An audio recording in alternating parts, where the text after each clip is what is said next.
할렐루야. 코비드19 바이러스 감염병 때문에 얼마나 힘들고 어려우십니까? 방송을 보기도 두려울 정도로 이 문제가 우리의 생활에 막대한 장애가 되어 있습니다. 오늘 주일은 서울 경기 지역 그리고 또 우리 지역에도 대구 기독교 청년앞에서 온라인 예배로 하면 좋겠다 권고가 있었습니다. 하지만 집합 예배가 교회의 본연의 사명이라 생각하고 오늘 우리는 대면 예배를 드리게 되었습니다. 성도들의 숫자는 크게 여러분들 신경 쓰지 않으셔도 됩니다. 방송의 영향을 받으셔서 오늘 2부도 3부도 숫자는 조금 영향이 있는 듯 보입니다. 우리 교회는 철저한 방역, 정부가 권장하는 모든 수칙을 준수하여 예배를 드리고 있습니다. 그동안에 이 코로나 바이러스 때문에 예배를 드리지 못한 적도 있고 예배를 드린 적도 있는데 예배를 드릴 때 단 한 사람도 설교자 외에는 마스크 미착용자가 없었습니다. 교회 출입을 하실 때 여러분들이 발열 체크 그리고 손 소독 또 명부 작성 이상 없이 잘 진행을 하고 있습니다. 감사한 것은 행정기관에서 우리 교회에 주중에 방역 공공 근로인을 한 분 파송해서 매일같이 그분이 교회 방역을 하고 또 교회 관리까지 해주셔서 또 불신자 같으면 조금 불편할 수도 있는데 그분도 이웃교회 집사님이어서 여러분들 안전자리 방역이 잘 되고 있다는 것 기억하시고 예배에 집중해 주시면 좋겠습니다. 원래 오늘 오후 예배는 우리 대구 교육청과 함께 실시하는 STTS를 진행하게 돼 있었습니다. 어제는 진행을 했는데 오늘 행정당국으로부터 대구도 방역 2단계로 상승했다 이렇게 보도가 있어 아마 중단이 되게 됐습니다. 이 예배를 마치시고 여러분들이 식당에 주어진 식사는 한 방향으로 하시고 집에 돌아가셔서 온라인으로 예배 3시 예배는 참여해 주시기를 바랍니다. 이 코비드19로 오늘 우리나라뿐만 아니라 우리 개인들뿐만 아니라 세계는 경제적으로 정치적으로 심히 어려운 상황에 놓여 있음이 우리의 현실입니다.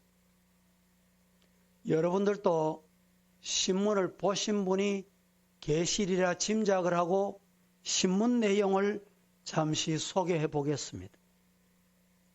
빚을 갚아주는 조건으로 결혼 상대를 구하는 여자분들이 늘어나고 있다.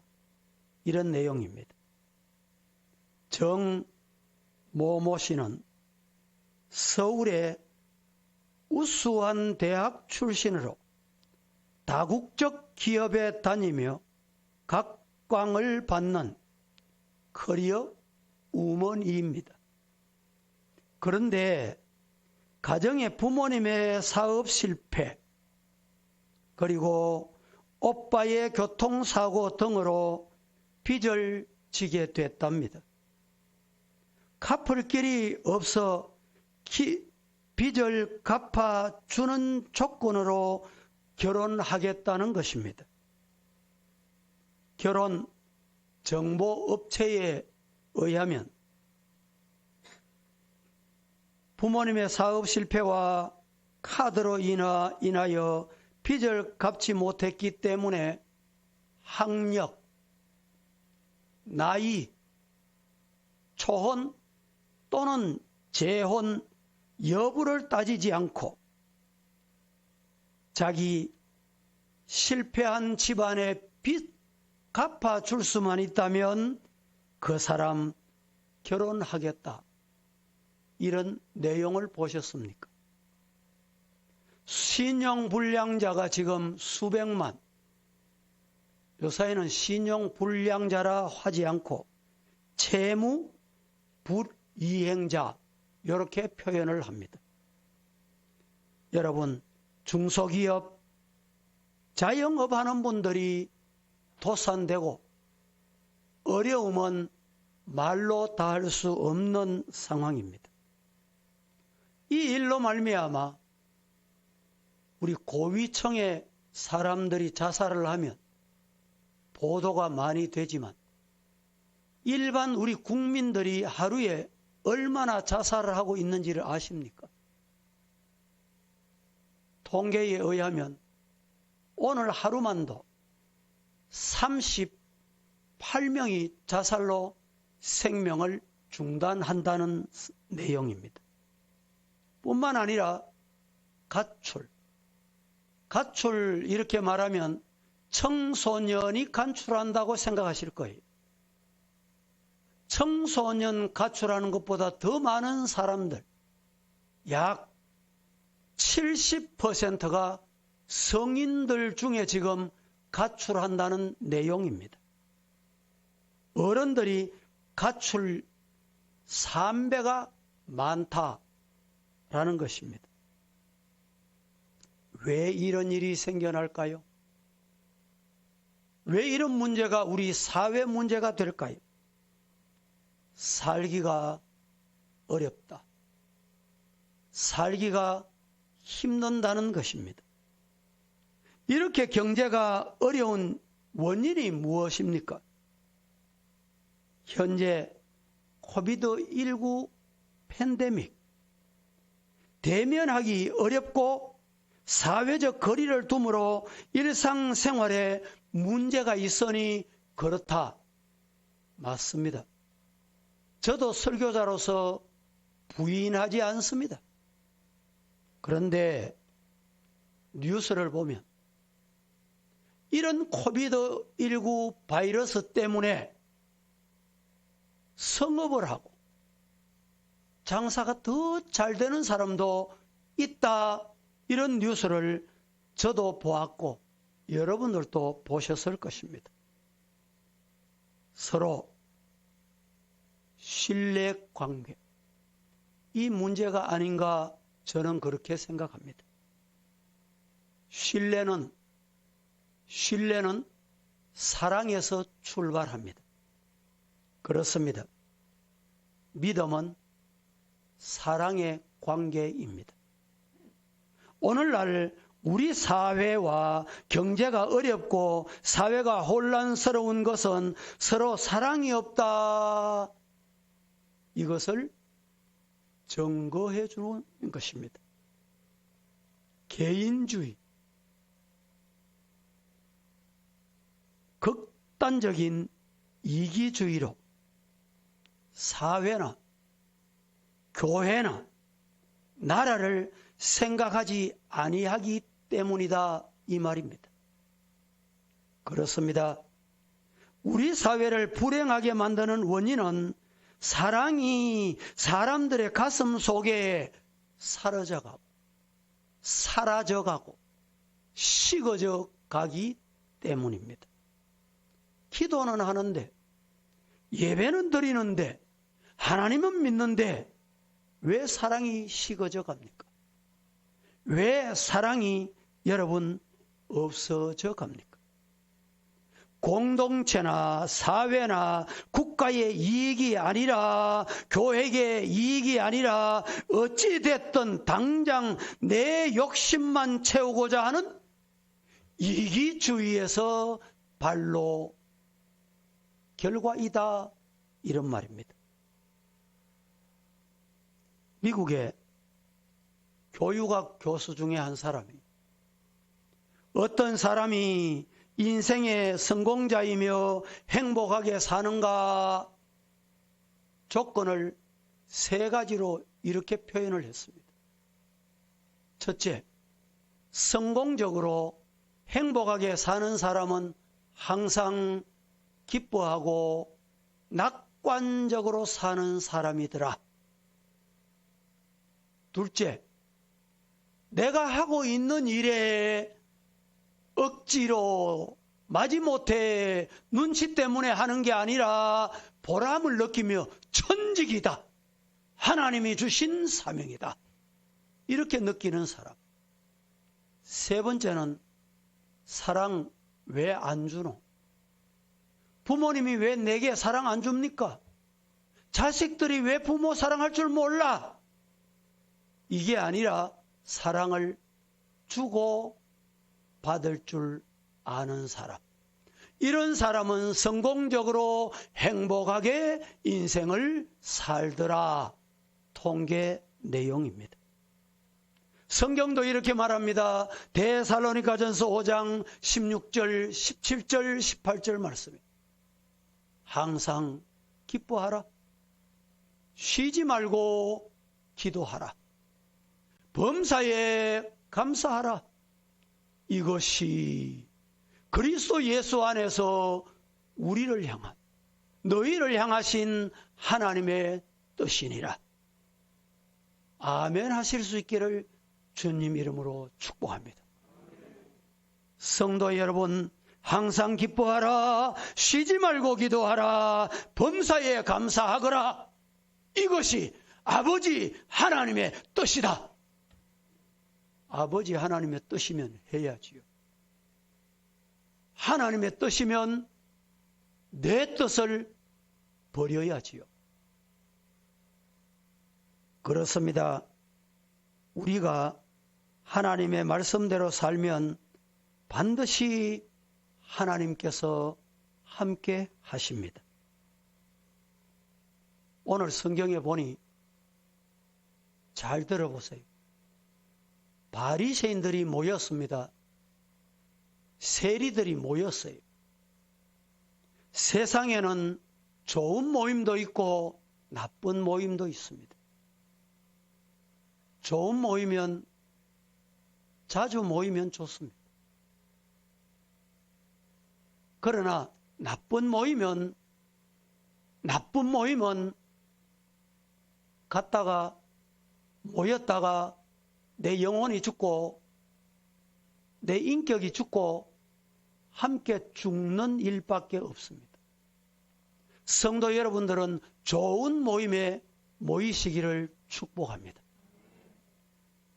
세상에는 분명히 좋은 모임도 있고 나쁜 모임도 있습니다. 오늘 본문에 보세요. 사두개파 사람들의 부활에 대한 질문을 명쾌한 대답으로 그들의 입을 막아버렸다라고 하는 소문을 듣고 예수님 그리스도를 모함하기 위해서 누가 모였냐? 사두개인들이, 바리새인들이 모였다. 오늘 이렇게 말합니다. 왜 모였다고요? 나쁜 목적을 가지고.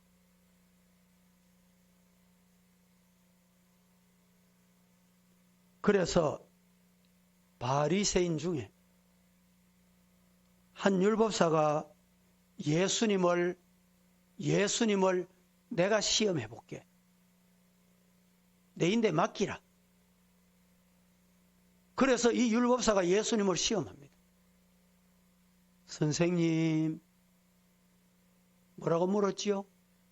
율법 중에 어떤 율법이 큰 계명입니까? 이렇게 예수님께 시험했습니다. 질문했습니다. 이것은 정말 배우기 위한 질문이 아니라 시험하기 위한 질문이다. 오늘 예수님이 분명히 이렇게 밝혀요. 여러분, 시험에는 두 종류가 있습니다. 테스트 시험이 있고 유혹의 시험이 있어요. 오늘 본문에 이 율법사가 예수님을 시험한 것은 예수님을 테스트, 확인하기 위해서가 아니라 유혹하기 위해서. 그렇습니다. 세상에는 미래의 발전을 위하여 꿈을 가지고 함께 모여 역사를 만들어가는 하나님의 사람들이 있는가 하면 반대로 부정적이고 개인적인 이익만을 위하여 투쟁해야 하는, 투쟁을 일삼는 집단들이 우리 사회는 있더라 이 말입니다. 여기에 모인다 라는 이 말은 힘을 합친다, 힘을 모은다, 이런 의미를 가지고 있습니다. 여러분, 성공적으로 인생을 사는 사람은 미래의 발전과 번영을 위하여 힘을 모으는 것입니다.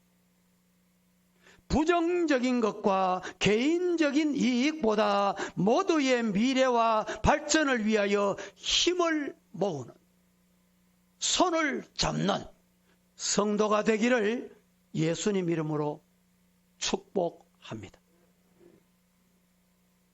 율법사가 예수님께 이렇게 질문을 했습니다.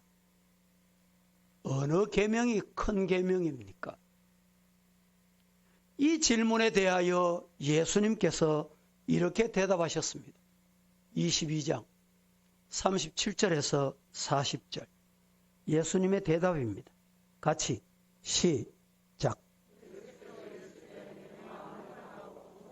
그 뜻을 다하여 주도 하셨으니 이것이 크고 첫째 되는 계명이요 둘째도 그와 같으니 내 이웃을 내 자신같이 사랑하라 하셨으니 이 두 계명이 온 율법과 선지자의 강령이니라. 잘 봉독해 주셔서 감사합니다. 제가 한 번 더 봉독합니다. 예수께서 이러시되 네 마음을 다하고 목숨을 다하고 뜻을 다하여 주 너의 하나님을 사랑하라 하셨으니 이 계명이다 이 말이죠.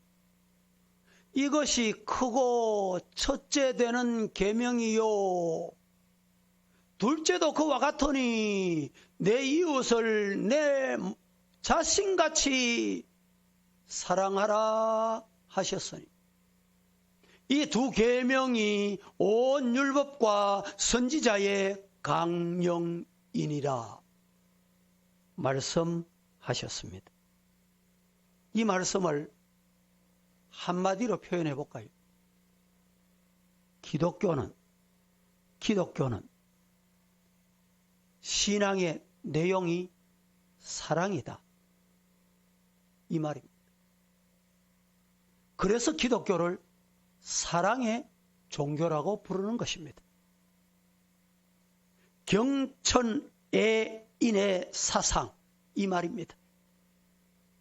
이것을 기독교에서 십자가의 삶이다 이렇게 표현합니다. 위로는 하나님을 사랑하고 세상에서는 옆 사람, 이웃 사람, 함께 성도들을 사랑한다 이 말입니다. 기독교는 하나님의 사랑으로 시작된 종교입니다. 그래서 요한복음 3장 16절에 하나님이 세상을 어떻게 사랑하셔서 독생자 한 분뿐인 분을 보내주시기까지 사랑하셨다. 그래서 그를 믿기만 하면 누구든지 구원이 있다. 할렐루야. 성도 여러분, 그렇습니다. 신앙의 내용은 사랑이어야 합니다. 영국에 유명한 주경신학자가 있습니다. 우리 목회자들은 이분의 주석을 가지지 않는 분이 없을 정도로 윌리엄 바클레이, 이분이 이런 말을 합니다. 신앙은 하나님을 사랑하는 것이다. 시작. 신앙이 뭐냐? 신앙은 하나님을 사랑하는 것이다. 쉐마는 구약의 중심이요 유대의 사상입니다. 신명기 6장 4절에서 5절 말씀은 이렇게 말합니다. 시작. 이스라엘아 들으라. 우리 하나님 여호와는 오직 유일한 여호와이시니 너는 마음을 다하고 뜻을 다하고 힘을 다하여 내 하나님 여호와를 사랑하라. 이스라엘아 뭐해라? 들어라. 잘 들어라.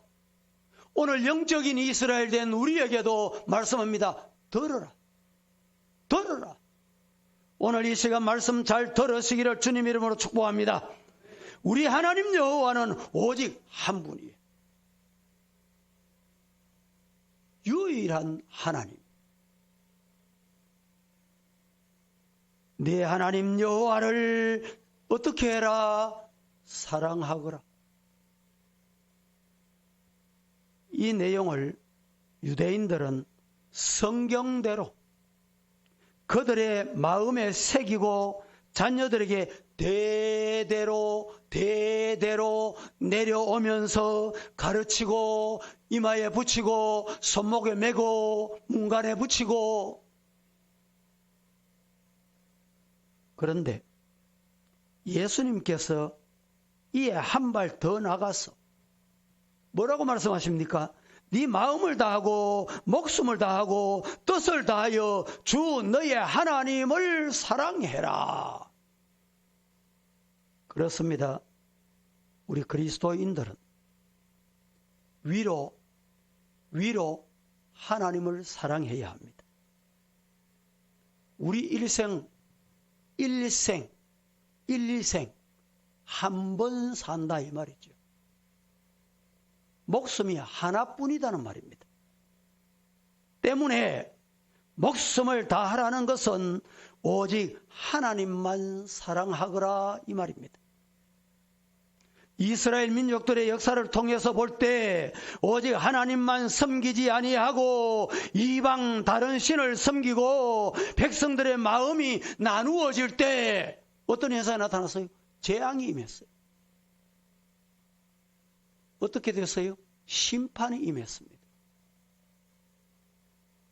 그렇습니다. 하나님은 한 분이십니다. 믿음도 하나입니다. 하나님이 우리를 구원하시기 위하여 독생자를 보내시고 십자가에서 죽게 하시고 죄값을 해결하여 십자가의 사랑을 우리에게 주셨습니다. 그래서 우리는 따라하십시다. 하나님을 사랑이시다. 그렇게 부르는 거예요. 믿는다는 말이 무슨 말이냐? 믿는다는 말은 사랑한다는 말입니다. 이해가 되십니까? 믿어집니까? 믿는다는 말이 무슨 말이라고요? 사랑한다는 말이다. 사랑과 믿음은 같은 뜻입니다. 고린도전서 13장 7절 말씀에 이렇게 말씀하고 있습니다. 모든 것을 참으며 모든 것을 믿으며 모든 것을 바라며 모든 것을 견디는 것이 사랑이다 말씀하고 있습니다. 그런데 하나님에 대한 사랑은 이웃 사랑으로 나타나야 합니다. 그렇습니다. 하나님은 우리 육신의 눈으로 볼 수가 없어요.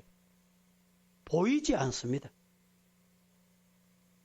보이지 아니하는 하나님을 사랑하는 방법이 뭐냐? 성경은 형제를 사랑하는 것이다. 앞서 소개했던 바클레이 주석가 목사님은 이렇게 말합니다. 하나님에 대한 성도의 사랑은 사람을 위한 사랑으로 표현되어야 한다. 다 같이 시작. 하나님에 대한 성도의 사랑은 사람을 위한 사랑으로 표현되어야 한다. 하나님에 대한 성도의 사랑. 우리가 하나님을 사랑합니다. 하나님이 우리를 사랑하셨어요. 이 사랑이 어떻게 나타나야 되느냐? 사람을 위한 사랑으로 표현되는 것이 뭐다? 하나님 사랑하는 거다. 우리가 예수님을 믿는다고 하는 것은 사랑하는 사람이다. 이 말씀을 포함하고 있는 거예요. 사랑이 없는 것은 모든 것을 거짓이다. 성경은 이렇게 말합니다. 따라해 보십시다. 사랑은 믿음의 생명이다. 예. 사랑은 믿는다. 이것이 생명으로 나타나는 거예요. 살아있는 거예요. 사랑이 없는 믿음은 죽은 믿음이다. 맞잖아요. 사랑은 믿음이다. 믿음은 생명이다. 그래서 사랑이 없는 믿음은 죽은 믿음이다. 요한일서 4장 20절 시작. 혹 우리를 책망할 일이 있어도 하나님은 우리 마음보다 크시고 모든 것을 아시기 때문이라. 예. 성도 여러분, 하나님은 사랑의 하나님이십니다. 내 구주 예수를 더욱 사랑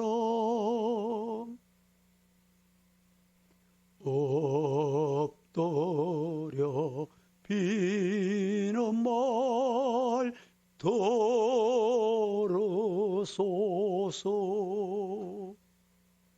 내 진정 소원이 내 구주 예수님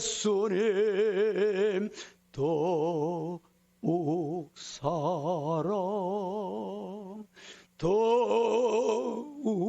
사랑. 여러분, 참믿음은 사랑으로 나타난다 말씀합니다. 오늘 이 시간에 제가 간단하게 세 가지로 요약해서 말씀을 드리도록 하겠습니다. 첫째, 사랑의 방법은 첫 계명을 지키는 것이다. 사랑해야 한다. 그것이 믿음이다. 생명이 있다. 사랑 방법이 뭐냐? 어떤 방법이 있냐? 첫 계명을 지키는 것. 첫 계명을 지키는 것이 뭡니까?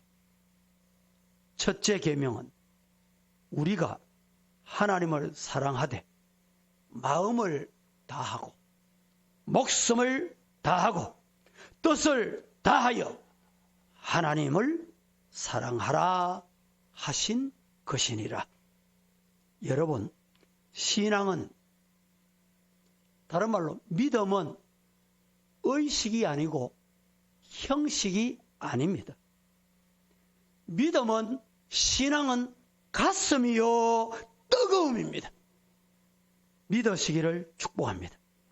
신앙이 뭐냐? 말씀이라면 순교의 제물이 될 각오가 있는 것이 진짜 믿음입니다. 삶의 목적이 어디 있습니까? 평안하게 잘 살다가 죽는 것이다. 이런 분 계세요? 따뜻한 집에, 시원한 집에, 좋은 차에, 좋은 옷을 입는 게 여러분의 삶의 소원입니까?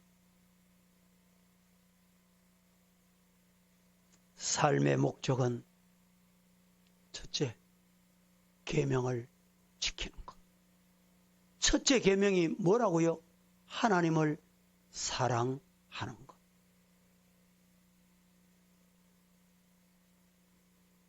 우리는 하나님의 거룩한 뜻을 위하여 내 생애에 모든 것을 포기할 수 있어야 합니다. 내 고집과 내 계획도 포기할 수 있어야 합니다.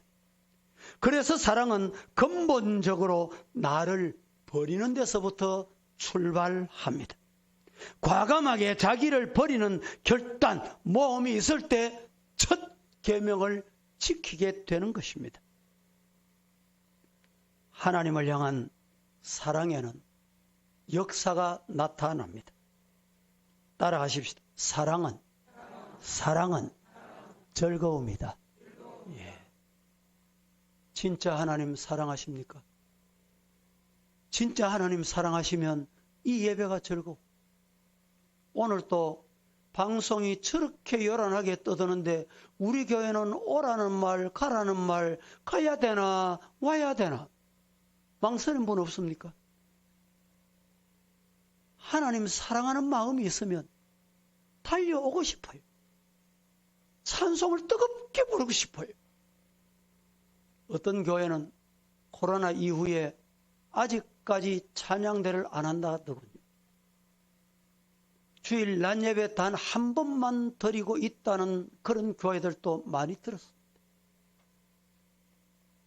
주중 예배는 더더욱 폐지를 했는지 잠정 보류를 했는지 모르지만 새벽 기도도 못하고. 여러분, 하나님 사랑하는 것은 우리의 삶으로, 내가 살아있는 건 예배 드리는데 목적이 있어. 내가 살아야 할 이유는 예배에 있다. 그 삶의 목적이 여러분의 목적이 되기를 예수님 이름으로 축복합니다. 목숨을 걸고 사랑할 수 있다는 것은 여러분, 우리에게 두려움이 아니라 행복이요 즐거움입니다. 목숨을 걸고 하나님 앞에 예배 드릴 수 있게 된 것은 우리의 기쁨입니다. 믿으시기를 축복합니다. 사랑에 빠진 사람은 비가 와도 장마가 져도 홍수가 나도 사랑 때문에 즐거워요. 왜 즐겁습니까? 환경이 안 보여. 뭐 때문에 그래요? 사랑 때문에. 여러분, 어떤 가정에 보니까 할머니보다 덩치가 큰 손자를 업어줘. 할머니 안 무겁습니까? 무겁지요. 무겁지만 이 손자가 너무 사랑스러워 업어주고 싶은 거예요.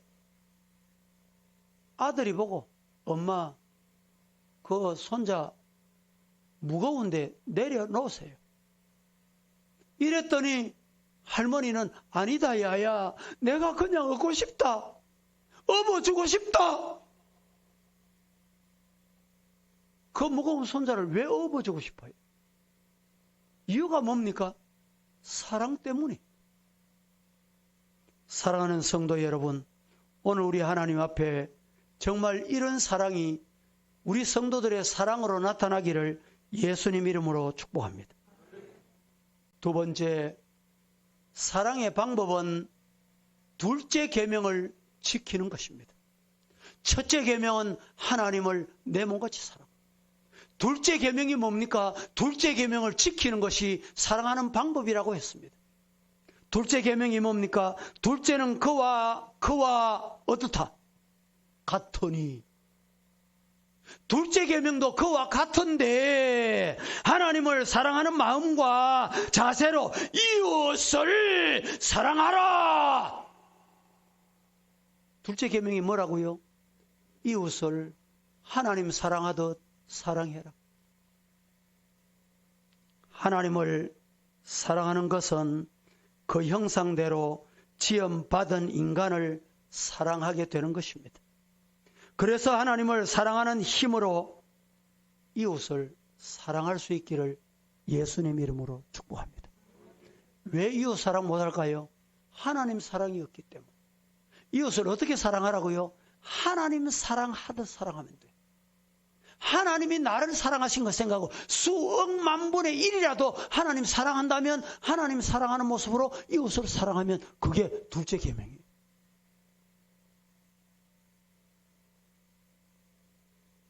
이웃 사랑에 대하여 예수님이 구체적으로 말씀하시기를 네 몸과 같이 사랑해라. 믿음의 특징은 사랑이라고 말씀드렸습니다. 그러므로 믿음이 있는 사람은 반드시 사랑하게 돼 있습니다. 어떻게 사랑하는가? 내 몸같이. 내 몸같이. 어떤 사람은 사랑을 감정으로만 하려고 합니다.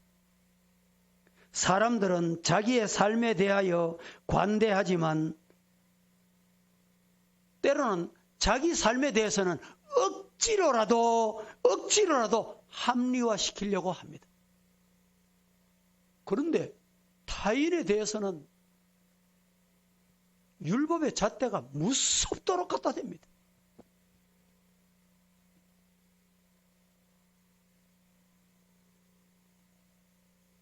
사랑하는 성도 여러분, 이웃을 내 몸같이 사랑하라. 이것이 둘째 계명이니라. 계명 앞에 건 지켜야 되고 뒤에 건 50% 지키면 되고 성경이 그렇게 요구하지 않습니다. 여러분, 오늘 우리가 사는 사회에 이런 주님이 원하시는 사랑이 넘쳐나기를 예수님 이름으로 축원합니다. 세 번째, 사랑은 율법의 완성입니다. 율법이 완전하면 사랑이 완성되는 게 아니고 사랑하면 율법이 온전하게 된다 이 말입니다. 여러분, 나는 2개를 지켰는데 너는 왜 하나 안 지켜? 나는 10개를 지켰는데 너는 왜 하나밖에 안 지켜? 이게 율법이에요. 하나님께서 우리에게 주신 계명은 한마디로 사랑입니다. 그래서 로마서 13장 8절 말씀은 이렇게 말합니다. 피차 사랑의 빛 외에는 아무에게든지 아무 빚도 지지 말아라. 남을 사랑하는 자는 율법을 다 이루었느니라. 율법을 다 지키면 사랑이 이루어지는 게 아니고 여러분, 사랑하면 율법이 지켜지는 거다. 이 말씀을 주시고 있습니다. 갈라디아서 5장 14절 말씀은 이렇게 말합니다. 다 같이 시작. 온 율법은 내 이웃 사랑하기를 내 자신같이 하라 하신 말씀 이루어졌나니 온 율법은 내 이웃 사랑하기를 어떻게 내 몸같이 하거라 하신 한 말씀에서 이루어진다. 내 몸은 귀한데 교회도 봉사 이렇게 하시는 분 보면 같이 봉사하러 왔어요. 봉사하러 와서 내 몸은 귀하고 상대방의 몸은 안 귀한 사람이 있어요. 로마서 13장 9절과 10절 말씀을 같이 봉독합니다. 시작. 도둑질하지 말라, 탐내지 말라 한 것과 그 외에 다른 계명이 있을지라도 내 이웃을 내 자신과 같이 사랑하라 하신 그 말씀 가운데 다 들었느니라. 악을 행하지 아니하나니 그러므로 사랑은 율법의 완성이니라. 10절만 제가 다시 봉독해 봅니다. 사랑은 이웃에게 악을 행하지 아니한다. 그러므로 사랑은 율법의 완성이다. 할렐루야.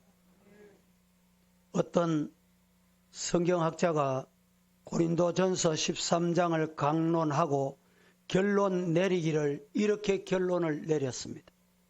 믿음, 소망, 사랑, 이 세 가지는 언제나 놓치지 말아야 하며 그 중에서도 최고의 덕은 사랑이라는 것 잊지 맙시다. 이것이 결론이었습니다. 말씀을 맺습니다. 오늘 이 시간에 사랑은 구체적으로 어떻게 해야 되는가 그래프를 보시고 다 함께 띄워보세요. 사랑을 구체적으로 어떻게 해야 하는가 제가 말씀을 드리고 마칩니다. 의심을 보류하고 신뢰하는 것이 사랑이다. 저주를 보류하고 축복하는 것이 사랑이다. 공격의 화살을 늦추고 받아들이는 것이 사랑이다. 비판하기보다는 감사를 먼저 하고 요구하기보다는 먼저 주는 것이 사랑이다. 섭섭한 생각보다 용서하는 마음을 가지며 남을 시키기 전에 내가 뛰어드는 것이 사랑이다. 믿으시기를 축복합니다. 기도하겠습니다. 거룩하신 하나님, 오늘 또 마태복음 22장 강해를 네 번째 저희들이 마음속에 담고 이 거룩한 성산을 내려가려고 합니다. 율법을 가지고 예수님을 유혹하려고 했던 이들에게 우리 예수님은 첫 계명 하나님을 사랑하고 둘째 계명 하나님 사랑하듯 내 이웃을 사랑해라. 이것이 율법의 완성이라고 말씀하셨는데 우리 사랑하는 성도들 이 시간에 말씀을 아멘으로 받았습니다. 받은 말씀이 가슴에 살아있게 하시고 삶의 일주일 동안 내려가서 승리할 수 있는 요소가 되게 하여 주시옵소서. 예수님의 이름으로 기도하옵나이다. 아멘.